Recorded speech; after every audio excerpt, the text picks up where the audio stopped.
जैसा कि कल आपके सामने संकेत के रूप में कहा गया था, लक्ष्मण का चरित्र, लक्ष्मण का व्यक्तित्व कभी कभी व्यक्ति के लिए समझना कठिन हो जाता है। लक्ष्मण के चरित्र को देख करके ऐसा लगता है कि जैसे वे अत्यंत उग्र हैं, बड़े ही तेजस्वी हैं और निरंतर क्रोध करने के लिए प्रस्तुत दिखाई देते हैं। पर वस्तुतः लक्ष्मण की भूमिका पर यदि विचार करें तो श्री लक्ष्मण ही नहीं, भगवान श्री राम के जो विविध भक्त हैं वे अलग अलग पद्धतियों से व्यक्ति को भगवान की दिशा में प्रेरित करते हैं। मार्ग भिन्न भिन्न है, पद्धति अलग अलग है, पर सबका उद्देश्य जो है वो एक ही। उन पात्रों में भी ये जो तीन मुख्य पात्र हैं, श्री भरत, श्री लक्ष्मण और श्री हनुमान जी, ये तीनों जीव को भगवान की दिशा में जाने की प्रेरणा देते हैं। श्री भरत का उद्देश्य भी जीव को भगवान से मिलाना है और उसी का प्रतीक है कि वे समग्र चित्रकूट वासियों को और न केवल समग्र अयोध्या वासियों को अपितु कैकेयी को भी लेकर के चित्रकूट में जाते हैं और चित्रकूट में समस्त अयोध्या वासियों ने, कैकेयी ने श्री राम को पाया। और उसका तात्विक तात्पर्य यह है कि समग्र अयोध्या वासियों के रूप में जीव को भगवान की ओर ले जाने की ही एक पद्धति है जो भरत के चरित्र में सामने आती है। और दूसरी ओर हनुमान जी के चरित्र में देखें तो हनुमान जी भी सुग्रीव को, विभीषण को भगवान से मिलाते हैं, जनक नंदिनी सीता और श्री राम को मिलाने की चेष्टा करते हैं। और जो बंदर लंका तक नहीं पहुंच पाए थे, अंत में वे लंका में पहुंच करके जनक नंदिनी सीता और श्री राम का दर्शन करके धन्य होते हैं। तो ये एक हनुमान जी की पद्धति है, कैसे हनुमान जी व्यक्ति को भक्ति की दिशा में, भगवान की दिशा में ले जाते हैं। तो इसका संकेत हनुमान जी के चरित्र में किया गया। तो ठीक इसी प्रकार से लक्ष्मण की भूमिका भी बड़े महत्व की भूमिका। लक्ष्मण की भूमिका भी वस्तुतः ईश्वर की ओर जीव को ले जाना है, ईश्वर से जीव को मिलाना है। इसलिए रामानुज संप्रदाय में तो लक्ष्मण जी को जीवों के आचार्य की संज्ञा दी गई और श्री रामचरितमानस में भी जब लक्ष्मण का वर्णन जीव के रूप में किया गया तो उसका मुख्य तात्पर्य यह है कि वे समग्र जीवों के आचार्य हैं। तो ये जो तीनों रामचरितमानस के मुख्य भक्त हैं, तो तीनों अलग अलग पद्धतियों से, भिन्न भिन्न मार्गों से व्यक्ति को भगवान और भक्ति की दिशा में ले जाते हैं। इसी का एक निहित संकेत को गोस्वामी जी ने प्रस्तुत किया उस वाटिका प्रसंग। और उस वाटिका प्रसंग में जिस सांकेतिक भाषा का वर्णन किया गया है वो बड़ी ही तात्विक है, बड़ी ही महत्वपूर्ण है। तो उस वाटिका प्रसंग का साधारण संदर्भ में यदि स्वरूप देखें तो यही है कि उस वाटिका में जनक नंदिनी सीता और भगवान श्री राम मिलते हैं। शरीर से नहीं बल्कि मानसिक दृष्टि से दोनों का मिलन होता है। और इस भूमिका में जनक नंदिनी के साथ उनकी सखियां और भगवान श्री राम के साथ लक्ष्मण। तो यदि तात्विक दृष्टि से इसके अर्थ पर विचार करें, इसके तात्पर्य पर विचार करें, तो ये कोई एक राजकुमार का एक राजकुमारी से मिलन तो नहीं है। ये तो ईश्वर और भक्त के मिलन की भूमिका है। आप लोगों में से जो पिछले दिनों नित्य आते रहे होंगे उन्होंने सुना होगा कि अयोध्या के राज सिंहासन पर श्री राम का ही अकेले बैठना यथेष्ट नहीं है जब तक श्री राम के साथ साथ जनक नंदिनी सीता न। और इसका तात्विक अर्थ ये है कि हमारे अंतःकरण के सिंहासन पर अंतर्यामी के रूप में तो ईश्वर बैठा हुआ, किंतु केवल ईश्वर के हृदय में होने पर हम लोगों के जीवन में कोई अंतर नहीं दिखाई देता है। तो ये अंतर हो जाए, अंतर आने के लिए क्या उपाय है? और इसका उत्तर यह है कि ईश्वर के साथ साथ जब भक्ति को हम जीवन में अपने अंतःकरण में आरूढ़ करेंगे, हमारे अंतःकरण के सिंहासन पर भक्ति और भगवान दोनों विराजमान होंगे, तब कहीं जाकर के हमारे जीवन की समस्याओं का समाधान हो। लेकिन ये भक्ति और भगवान का मिलन कैसे होता है? इसकी दो अलग अलग पद्धतियां रामचरितमानस में प्रस्तुत की गई। एक पद्धति है उस वाटिका की पद्धति और दूसरी पद्धति है अशोक वाटिका। आप परिचित ही हैं उस वाटिका। महाराज श्री जनक के नगर में जो वाटिका थी वो पुष्प वाटिका के रूप में प्रसिद्ध है, और रावण के नगर में जो वाटिका है उसमें वो अशोक वाटिका के रूप में। अब यदि दोनों में आप देखें तो दोनों का उद्देश्य भक्ति और भगवान को मिलाना है। उस वाटिका में भी श्री सीता और श्री राम का मिलन होता है,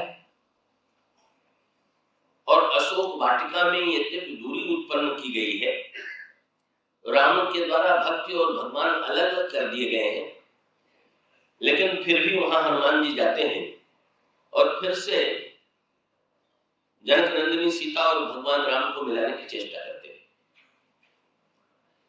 तो ये दोनों ही प्रसंग जो है वो भक्ति और भगवान के मिलाने की पद्धति का ही संकेत करने के लिए। पर ये भक्ति और भगवान का मिलन कैसे होता है? तो यहाँ जो भूमिका है उस वाटिका में, उसमें लक्ष्मण जी की प्रधानता है, सखियों की प्रधानता है, और अशोक वाटिका में जो मिलन होता है उसमें त्रिजटा की प्रधानता है और हनुमान जी की प्रधानता है।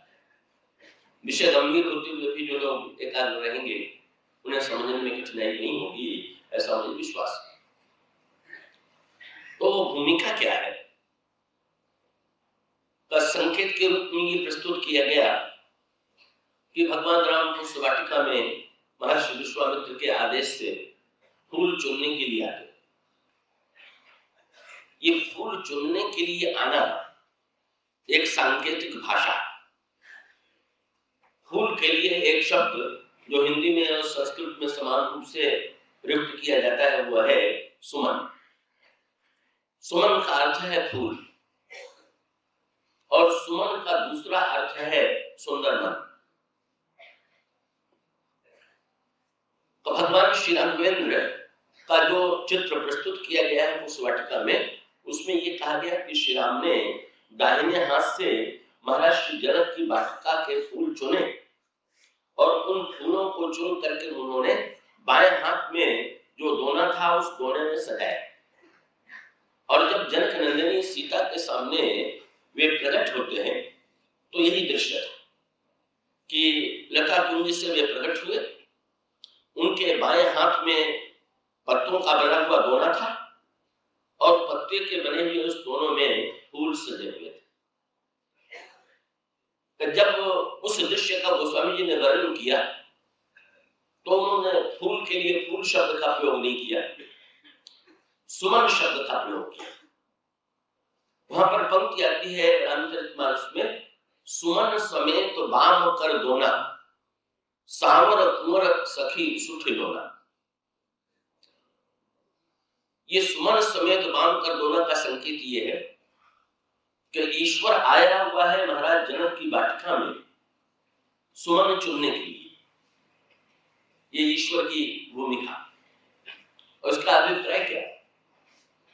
ईश्वर को सुमन बड़े प्रिय है और जहां उसे पता चल जाता है कि यहाँ सुंदर सुमन खिले हुए हैं, वहां वो जरूर पहुंच जाता है। ये वाटिका जहां पर सुमन खिले हुए हैं, ये कौन से हैं? कौन सी है? तो जो संत समाज है यही वाटिका। संत सभा 14वीं अमर आई। महाराज भगवान श्री राम ने सुना कि महाराज श्री जनक की वाटिका बड़ी सुंदर है और महाराज श्री जनक की वाटिका में जो फूल लगे हुए हैं वे फूल बड़े ही आकर्षक हैं। इसका अभिप्राय यह है कि भगवान संतों में जहां पर संत होंगे वहीं पर सुमन खिला हुआ होगा। ये सुंदर मन जो है जहां संत होते हैं, संतों की वाटिका में ही सुमन होना स्वाभाविक। तो ईश्वर आया हुआ है उन सुमनों को चुनने के लिए। और जब ईश्वर सुमनों को चुनने के लिए आता है तो उनके साथ साथ लक्ष्मण भी है, लक्ष्मण उनके अनुगामी।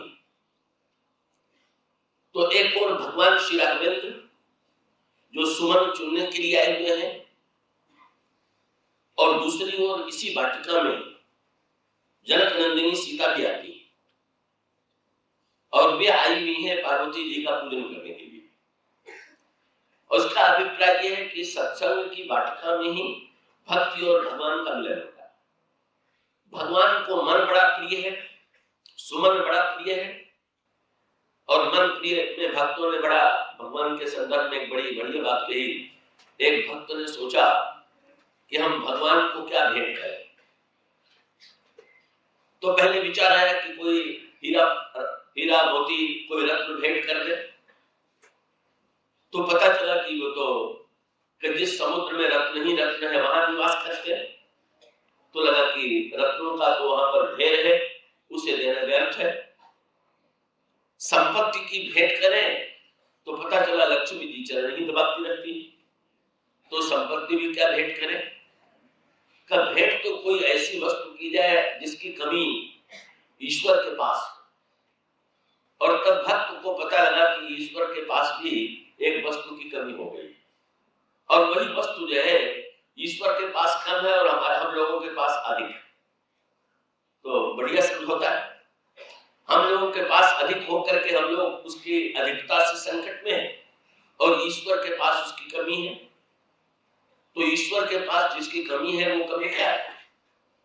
उस श्लोक में कहा गया, रत्ना करस्तव गृहम गृहिणी च पद्मा किम देयमस्ति भवता जगदीश्वराय। लेकिन एक वस्तु की आपकी कमी हो गई।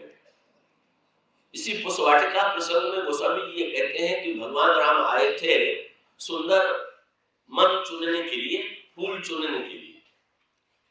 और जब जनक नंदिनी सीता को भगवान राम ने देखा तो जनक नंदिनी सीता को देख करके भगवान राम के मन की क्या दशा हुई। लक्ष्मण जी से भगवान राम जनक नंदिनी सीता की सुंदरता का वर्णन करते हैं, लेकिन भगवान राम का मन भगवान राम के पास नहीं। भगवान राम का मन कहाँ चला गया? करत बत कही अनुज सन मन सिय रूप लोभान। मन जो है वो जनक नंदिनी सीता के सौंदर्य के आसपास बढ़ रहा है। और इसी का पूरा प्रसंग है अशोक वाटिका में। जब हनुमान जी से भगवान राम ने ये संदेश भेजा है कि हमारे और तुम्हारे प्रेम का तत्व तो एकमात्र मेरा मन जानता है, लेकिन क्या बतावें, उस मन को मैं अपनी बात सुनाने की चेष्टा तो करता, लेकिन वो मन मेरे पास नहीं। वो मन कहाँ है? तत्व प्रेम कर मम अरु तोरा, जानत प्रिया एक मन मोरा, सो मन सदा रहत वही पर। जनक नंदिनी सीता भगवान के मन को चुरा लेती। भगवान ये स्वीकार करते हैं कि मेरा मन मेरे पास नहीं। और जब भक्तों को ये पता चला कि भगवान का मन चोरी चला गया है, तो भक्त लोग अपना अपना मन लेके पहुंच गए। बोले महाराज हम मन से परेशान हैं और आप बिना मन के परेशान होंगे तो हमारे आप में संभवता यही हो सकता है कि हमारा मन आप में। तो मानो जनक नंदिनी के द्वारा इसी पुष्प वाटिका में इसका अभिप्राय यह है कि ईश्वर का मन आकृष्ट होता है भक्त की ओर, भक्त में ही उनका मन समाया हुआ है। और व्यक्ति यदि अपना मन समर्पित करना चाहे तो ये इस वाटिका से बढ़ करके महाराज श्री जनक की वाटिका के फूल बन करके सत्संग में अपने अंतःकरण को, अपने मन को सुंदर रूप से विकसित करें। खिले हुए फूल के रूप में ईश्वर वहां पर आता है और ईश्वर सचमुच बिना मन का है। गोस्वामी जी सब जगह ये कहते हैं कि ईश्वर अगर कोई वस्तु लेता है, किसी वस्तु की आवश्यकता है तो मन की। जिसमें भगवान राम वन की ओर जा रहे थे, कब भगवान राम के साथ साथ जितने ग्रामवासी स्त्री पुरुष हैं वो भी चल पड़े, हम भी चले। पर भगवान राम ने उनसे आग्रह करके लौटा दिया, नहीं नहीं आप लोग अपने अपने घरों को लौट जाइए। तुलसीदास जी से किसी ने पूछा भगवान को यदि वो भेंट देना चाहते थे तो भगवान ने उन्हें लौटा क्यों दिया? वो स्वामी जी ने कहा जो भेंट लेना था वो ले लिया और जिसे लौटाना था उसे लौटा दिया। ले क्या लिया और लौटा क्या दिया? तो वहां पर पंक्ति आती है, फेरे सब प्रिय वचन कहे, लिए लाए मन साथ। शरीर लौटा दिया और मन को साथ लेते गए। भगवान कहते हैं बस यही बंटवारा ठीक है, शरीर से संसार की सेवा करो और मन मुझे दे दो। शरीर पा करके संसार वाले भी प्रसन्न रहेंगे और मन पा करके मैं भी प्रसन्न हो जाऊंगा। दोनों का जो उचित वितरण है वो ये। तो भाई इस वाटिका में, सत्संग की वाटिका में, भक्ति देवी की इस वाटिका में भगवान आए हुए हैं सुमन चुनने के लिए। और भक्ति रूपा सीता वे आई हुई हैं पार्वती जी का पूजन करने के लिए। और पार्वती जी के पूजन के बाद तब कहीं जाकर के श्री राम का दर्शन होता है। तो पार्वती जी कौन है? तो पार्वती जी के लिए कहा गया भवानी शंकर वंदे श्रद्धा विश्वास रूपिण। भगवान शंकर मूर्तिमान विश्वास और पार्वती जी मूर्तिमती श्रद्धा। और इसका अभिप्राय क्या है कि संत समाज में यदि भगवान सुमन के लिए आए हुए हैं तो सीता जी कहां आती है? जहां पार्वती का मंदिर होता है। और पार्वती का मंदिर जहां होता है इसका अभिप्राय है जिस अंतःकरण में श्रद्धा है वहीं पर भक्ति का आगमन होता है। जहां श्रद्धा नहीं है वहां पर भक्ति का आगमन नहीं होता है। इस तरह से जनक नंदिनी अपनी सखियों के साथ, अब ये जनक नंदिनी जो सखियों के साथ घिरी हुई है, उन सखियों की संख्या कईयों तो बहुत है, पर प्रतीकात्मक रूप से माना जाता है कि जनक नंदिनी जो है वो 8 सखियों से घिरी हुई। और इसका अभिप्राय क्या है कि भक्ति के साथ साथ भक्ति के रस में वृद्धि करने वाली जो भावनाएं हैं वही सीता जी की सखी है। जैसे भगवत कथा जो है ये क्या है? सीता जी की सखी है। सीता जी की सखी माने भगवत कथा, ये भी एक सखी है। और जहां जनक नंदिनी सीता रहती हैं वहां पर ये सखी भी साथ में रहती है। और उसका अभिप्राय है जहां भक्ति है वहां पर भगवान के कथा श्रवण की तीव्र इच्छा है। इस तरह से समय भाव से हम विस्तार से उसकी चर्चा नहीं करने जा रहे। केवल 8 प्रकार की जो भावनाएं हैं, कृपा है, कथा श्रवण है, रूपासक्ति है, यही जो है 8 प्रकार की सखियां हैं। और इन्हीं 8 प्रकार की इस तरह से अगर आप देखें तो दृश्य कैसा बना? 8 सखियां और बीच में सीता जी। तो भक्ति के 9 रूपों का वर्णन किया गया है, 9वां भक्ति। तो 8 सखियों और जनक नंदिनी सीता के साथ ये 9 का रूप सामने आता है। और 9 का रूप सामने आने के पश्चात इस सत्संग की वाटिका में 9वां भक्ति मूर्तिमान होकर के पधारी थी। इस सत्संग की वाटिका में साक्षात ईश्वर, पर ईश्वर भी अकेला नहीं।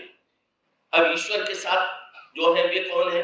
लक्ष्मण जी, जिनके चरित्र की मुख्य रूप से इस प्रसंग में चर्चा की जा रही है। लक्ष्मण जी क्या? तो लक्ष्मण जी के प्रसंग में कल जो बात कही गई थी, यद्यपि यार बहुत से ऐसे लोग हैं जो नए हैं, केवल इतना सूत्र देकर कि लक्ष्मण की भूमिका रामायण में इतनी भिन्न भिन्न प्रकार की है। ईश्वर जो है तो उसके रूप अनंत है, और लक्ष्मण जी निरंतर ईश्वर के साथ रह करके जिस समय ईश्वर जिस भूमिका में होता है और उस भूमिका के पूर्णता के लिए जिस रूप की आवश्यकता होती है, लक्ष्मण जी उस समय उसी रूप में सामने आते हैं। इसीलिए लक्ष्मण जी की भूमिका रामायण में जितनी विस्तृत है और किसी भक्त की उतनी विस्तृत नहीं। अगर राम ब्रह्म है तो लक्ष्मण जी जीवन, अगर राम ज्ञान है तो लक्ष्मण जी वैराग्य, अगर श्री राम ईश्वर है तो लक्ष्मण जी मूर्तिमान काल। तो कहीं उनका वर्णन किया गया वैराग्य के रूप में,